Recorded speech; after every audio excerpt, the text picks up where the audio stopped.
Je suis Florence Guettem, je travaille auprès du CFPPA de Saint-Imier, qui est un centre de formation agricole basé dans le Grésivaudan. On travaille depuis peu à réfléchir à la manière dont l'agriculture urbaine peut s'inscrire dans les fonctions de ce centre de formation, qui est d'abord typé paysage, aménagement paysager.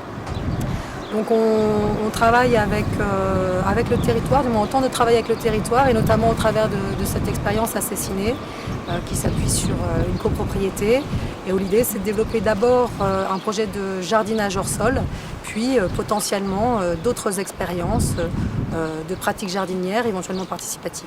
Je suis basée en région PACA et je travaillais pour une association qui s'appelle le PADES, Programme Autoproduction Développement Social, et qui s'intéressait au développement de jardins familiaux de développement social, notamment en pied d'immeuble, en collaboration avec des bailleurs sociaux. Alors pour une première, vous avez choisi un cas difficile puisque nous sommes ici sur une résidence privée, ce ne sont pas des bailleurs sociaux. Oui, et c'est pour ça qu'on se donne de réaliser une enquête auprès des copropriétaires. C'est un travail qui a été validé dans le cadre de l'Assemblée générale du 28 avril. Et donc on va aller chercher un petit peu leurs intentions, leurs besoins, leurs craintes, pour essayer de proposer un projet qui soit adapté à la situation. Alors de la part du syndic, vous n'avez pas eu de réticence puisque lui a vu un intérêt strictement économique à prime abord. Oui, certainement. Je pense qu'il aime bien l'idée de l'expérimentation aussi. Après, la dimension économique, c'est quand même d'abord et avant tout celle des copropriétaires qui valident les choix dans le cadre des AG notamment.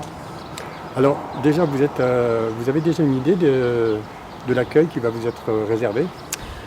L'AG nous a donné un bon espoir, puisque c'est quand on a développé le projet qui rendait compte de la construction de jardinières pour de la production hors sol, ça a pu intéresser certaines personnes, des femmes, d'autres, sur la qualité esthétique en fait, que cela pouvait produire, sur l'intérêt de partager des savoir-faire sur des pratiques jardinières. Et donc on a plutôt des avis positifs aujourd'hui, mais l'AG n'était pas représentative de l'ensemble de la copropriété. Donc c'est pour ça qu'on va aller chercher un peu plus de finesse. Alors vous allez certainement présenter le projet que vous venez d'évoquer, tout ce qui est partie hors sol, mais il y a un autre projet aussi encore plus important par rapport au terrain qui est disponible ici. Oui, l'idée c'est de...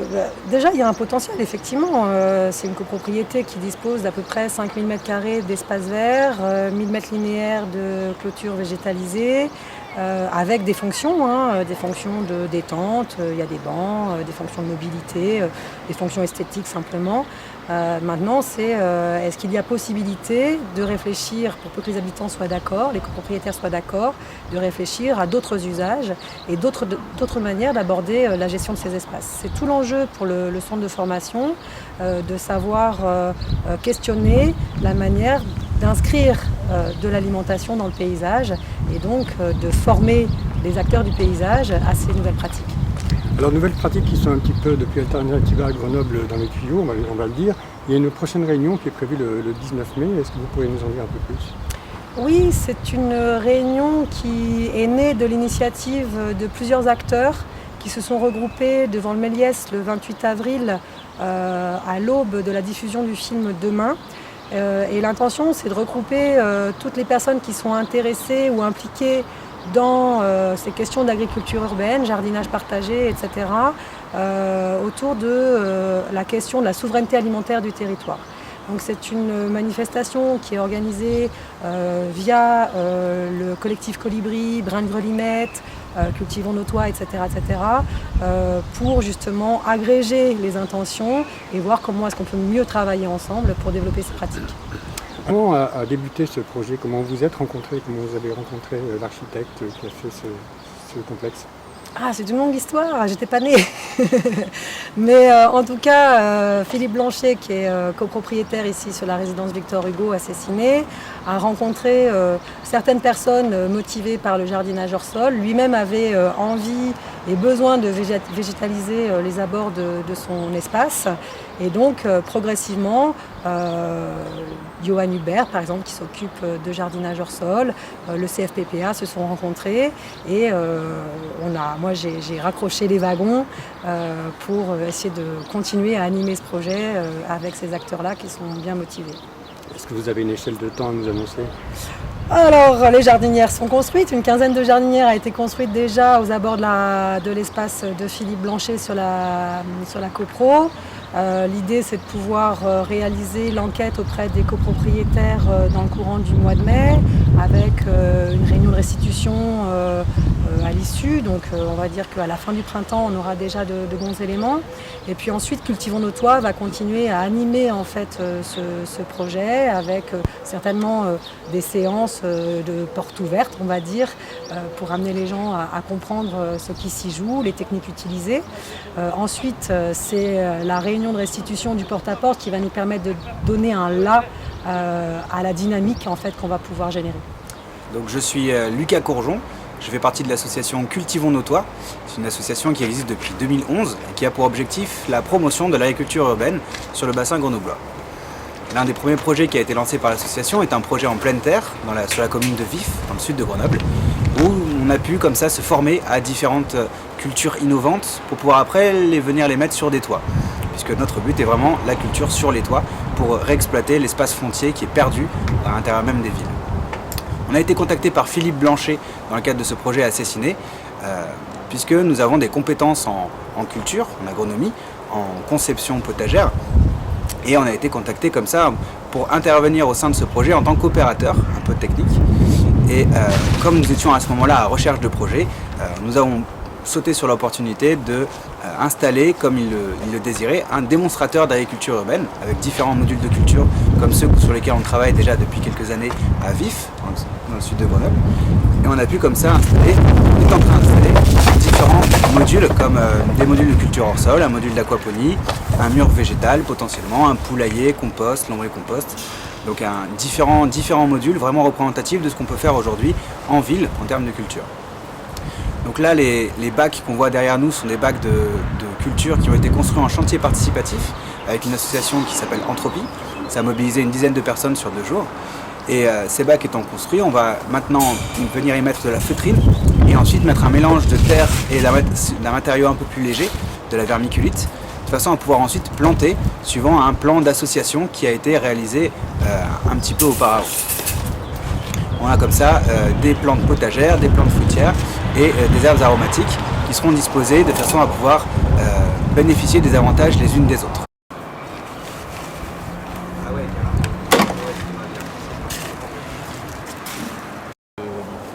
C'est présent sur toute la hauteur, mais c'est que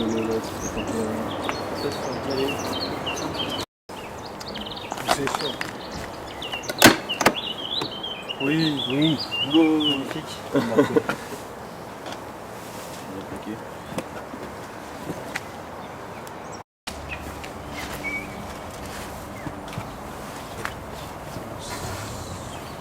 Ça, du coup, ce qu'on appelle de la vermiculite, c'est un genre de broyat minéral qu'on rajoute à la terre pour l'aérer, pour faire une terre moins compacte et permettre un développement racinaire, mais un meilleur développement racinaire. Et après, en fait, ça va donner un mélange de terre qui ressemble à ça. Donc voilà, ça fait une terre plus aérée, et les racines se sentent mieux, les plantes peuvent mieux se développer grâce à ça. Alors en fait, on sélectionne les espèces dans les différents bacs selon plusieurs critères. Il y a déjà le fait qu'une espèce de même famille va consommer les mêmes nutriments dans le sol. Par conséquent, si on met les mêmes espèces d'une même famille dans un même sol, elles vont appauvrir plus vite ce sol. Donc il est important déjà de séparer les plantes de même famille des mêmes bacs. Après vient d'autres phénomènes qui, comme on sait, dans les environnements naturels, il y a de la diversité. Donc, à savoir, on peut reproduire cette diversité dans des petits bacs de culture et ainsi permettre au système d'être plus résilient, d'être moins sensible aux changements et moins sensible aux ravageurs ou maladies à cause de cette diversité qui va leur permettre de résister plus facilement à ça. Vient ensuite plusieurs autres critères. Il y a des plantes qui sont ce qu'on appelle des plantes hautes qui vont donner de sonnettes d'alarme un petit peu. En voyant qu'un ravageur va préférer cette plante haute, on va pouvoir se dire que notre plante qui est bonne, notre plante productrice, va être sensiblement attaquée par ce même ravageur. Et il y a ensuite après des associations de plantes par rapport aux symbioses racinaires. des racines qui vont apporter par exemple de l'azote au sol, alors qu'une autre plante va enlever cet azote en le consommant. D'autres plantes, via des symbioses racinaires et des symbioses microbiennes, permettent de réinjecter de l'azote dans le sol. Donc là aussi, ces mélanges de plantes sont à rechercher. Pour l'arrosage des bacs, on va mettre en place un système de récupération d'eau de pluie qui va être plus en hauteur, et comme ça on va pouvoir desservir l'eau de cette récupération via ce qu'on appelle un compte-gouttes gravitaire. Donc l'écoulement de l'eau va se faire par gravité, étant donné que le bac de récupération est en hauteur et que les bacs de culture sont plus bas. L'eau va pouvoir se disperser dans le système d'irrigation et apporter toute l'eau nécessaire aux plantes.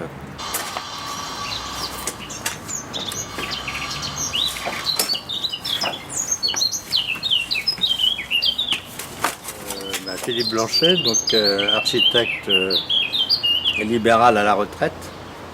Et donc je réinvestis mon lieu de travail, là où l'on est, pour pouvoir requalifier l'extérieur et utiliser donc cette nouvelle tendance d'agriculture urbaine, donc d'où ce potager là, en cours d'élaboration avec Cultivons nos toits. Donc j'ai eu l'accord, moi, en tant que copropriétaire de la copropriété du Victor Hugo pour semi-privatiser cet endroit-là qui était pendant très longtemps squattérisé. Et donc pour l'utiliser en jardin potager et en faire un prototype un peu pédagogique pour la copropriété et les gens de l'extérieur. Et faire la promotion donc, de ce concept de Cultivons nos toits.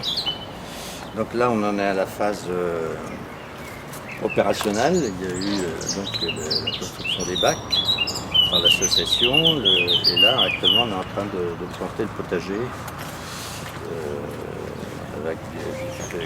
En fait, c'est un potager légumes, mais en même temps démonstratif. Voilà, donc pour moi c'est un projet important parce que étant dans l'architecture, je fais un lien avec l'agriculture. Donc là aussi, pédagogique. Hein. Et mon but c'est d'utiliser ce lieu là qui fait à peu près 280-300 mètres carrés, l'utiliser dans un but d'intérêt un peu public. C'est en même temps un lieu un tiers-lieu de coworking où les gens viendront avec des postes travailler sur des postes de travail en espace partagé. J'ai développé aussi le time sharing, le travail en temps partagé, c'est-à-dire permettre à des personnes de développer leur métier, mais auprès de plusieurs contrats de travail auprès des entreprises. Et puis aussi l'ouvrir au coworking, donc aux auto-entrepreneurs. Donc il y a un volet à la fois social, économique et en même temps pédagogique. Et moi ça me permet d'être toujours présent en tant qu'architecte. Comme un peu une forme de proposition, un porteur d'idées qui m'a toujours conduit dans ma profession et de l'élargir donc avec ce lien agriculture et architecture. Voilà, donc on en est à une étape importante. On a obtenu de la copropriété donc une enquête qui va peut-être être faite pour sonder un peu les esprits et motiver un peu les gens, d'autant que, ayant été concepteur des 90 logements du Victor Hugo, j'avais prévu déjà à l'époque des jardinières et des grands balcons, donc qui pourraient être là aussi investis en agriculture urbaine avec les nouvelles technologies qu'on connaît. Alors petit point aussi intéressant, c'est que j'avais à l'époque été un des premiers à faire un capteur solaire pour chauffer ce lieu de travail. Bon, c'était les premières expériences, maintenant il est caduc, donc je réutilise notamment la cuve de récupération des eaux chaudes du capteur pour pouvoir développer une des spécialités de Cultivons nos toits, c'est-à-dire l'aquaponie. Et donc il y aura des poissons dans cette cuve qui était à l'époque une cuve d'eau chaude solaire. Et puis il y a le capteur, fait 70 mètres carrés, qui est une véritable serre aussi, qui peut être réutilisée partiellement pour l'ouvrir et puis en faire une serre, pas une serre tropicale, mais enfin une serre un peu expérimentale. Et aussi récupérer les eaux pluviales. Donc là, on développe en fait ce qu'on appelle le circuit, l'économie circulaire un peu, c'est de récupérer tout ce qui peut être fait au niveau climat, ensoleillement, le vent, la pluie, l'eau, etc. pour végétaliser cet endroit et donc le requalifier. Et puis en faire une espèce de prototype en montrant qu'en fait on peut s'approprier aussi l'agriculture comme l'architecture, comme je le souhaite un peu aussi, parce que je pense que c'est les deux fondements qui permettent les bases du développement de l'homme, quoi. Et puis il a créé ce lien social. Donc c'est un beau projet et je suis très content que ça prenne forme maintenant. La cuve, donc la cuve de 6000 litres, il y a une pompe donc, qui va permettre d'avoir une eau qui soit en mouvement donc, toujours. Je ne sais pas encore exactement où sera la sortie, mais en gros donc, il y aura une sortie d'eau vers donc, les bacs de culture. Et donc avant d'arriver dans les bacs de culture, il y aura un microfiltre, un filtre donc, où il y aura des bactéries en fait, qui vont transformer donc, l'eau saturée en excréments de poisson en donc, nutriments pour les plantes. En gros, ça transforme, il y a un cycle de l'azote qui se met en place et qui transforme donc, les nitrates en nitrites. Et du coup, donc, à un moment donné, donc, cette eau, elle est absorbable, enfin, ces nutriments sont absorbables par les plantes. Les plantes donc, vont absorber ces nutriments et redonner une eau propre en fait, aux poissons. C'est vraiment l'aquaponie, c'est vraiment un mélange entre la pisciculture et l'aquaponie. Mais sauf qu'au lieu donc, d'avoir deux systèmes qui sont quand même assez...